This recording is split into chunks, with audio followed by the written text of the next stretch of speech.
বিশ্ব অর্থনীতির চরম উত্থান পতনের সময় নিত্য নতুন ঘটনা পরিস্থিতিকে করে তুলছে আরও ঘোলাটে। পরিস্থিতি সামলাতে বিশ্ব নেতাদের চোখের ঘুমও রীতিমতো উবে গেছে।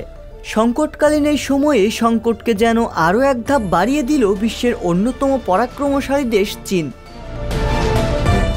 সম্প্রতি বিশ্বের অনেক দেশের শিল্প বাণিজ্য নির্ভর করে এমন এক খনিজ উপাদান রপ্তানি নিষিদ্ধ করেছে দেশটি। আর এই খবর জেনে মাথায় হাত পড়েছে পশ্চিমা বিশ্বের। খনিজ ওই উপাদানটি বিশেষ চুম্বক নামেই পরিচিত। বিশেষ এই চুম্বক তৈরির গুরুত্বপূর্ণ প্রযুক্তি আর দেশের বাইরে পাঠাতে চায় না চীন।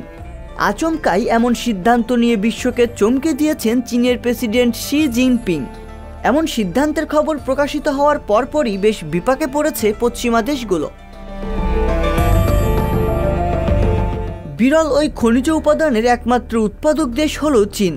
শক্তিশালী চুম্বক তৈরিতে কাজে লাগে যা। এই উপাদানটির জন্য চীনের ওপর নির্ভরশীল বিশ্বের বেশিরভাগ দেশ। খনি থেকে পাওয়া 17টি গুরুত্বপূর্ণ ধাতুকে বলা হয় বিরল খনিজ উপাদান। স্যামারিয়াম কোবাল্ট চুম্বক, নিওডিমিয়াম আয়রন বোরন চুম্বক, সেরিয়াম চুম্বকের মতো গুরুত্বপূর্ণ চুম্বকও তৈরি হয় বিরল খনিজ উপাদান দিয়ে। সাধারণ চুম্বকের চেয়ে এই চুম্বকও একেবারেই আলাদা এবং চিরস্থায়ী।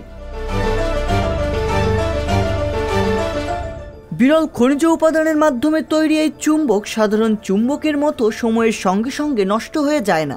বিশেষ খনিজ এই চুম্বকের শক্তি হয় চিরস্থায়ী এবং সবসময় একই রকম।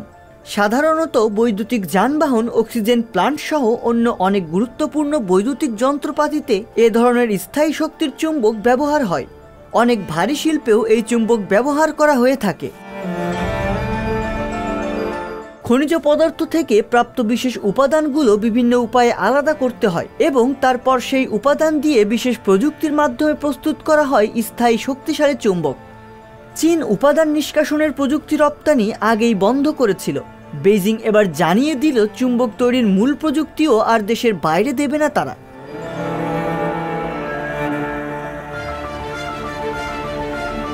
যুক্তরাষ্ট্রের কংগ্রেসের নিম্নকক্ষ প্রতিনিধি পরিষদের তৎকালীন স্পিকার গত বছরের শেষ দিকে তাইওয়ান সফর করেন। ওই সফরের আগে কড়া সতর্কবার্তা দিয়েছিল চীন, তবে সেই বার্তা অগ্রাহ্য করেই তাইওয়ানে সফর করেছিলেন তিনি। এই সফরের পরপরই সক্রিয় অস্ত্র নিয়ে তাইওয়ান প্রণালীতে মহড়া চালায় চীনের সামরিক বাহিনী। সেই সময় তাইওয়ানের আকাশসীমা লঙ্ঘন এবং তাইওয়ানের ওপর দিয়ে ক্ষেপণাস্ত্র নিক্ষেপ করে মহড়া চালানো হয়। চীনের ওই মহড়ার কারণে তাইওয়ান প্রণালীতে জাহাজ চলাচল যেমন বন্ধ ছিল, তেমনি তাইওয়ানে আন্তর্জাতিক এয়ারলাইন্সগুলোও তাদের ফ্লাইট বাতিল করতে বাধ্য হয়। এভাবে রীতিমতো তাইওয়ানকে বিচ্ছিন্ন করে ফেলেছিল চীন। সেদিক বিবেচনায় পশ্চিমা বিশ্বকে চীন নির্ভর বাণিজ্যিক দিক থেকে ধরাশায়ী করতে যাচ্ছে চীন, এটা সহজেই অনুমেয়। রিয়াজুল ইসলাম, সংবাদ প্রকাশ। সংবাদ, ফিচার ও অনুষ্ঠানের জন্য ভিজিট করুন সংবাদ প্রকাশের ওয়েবসাইট এবং যুক্ত থাকুন ফেসবুক পেজ ও ইউটিউব চ্যানেলের সঙ্গে।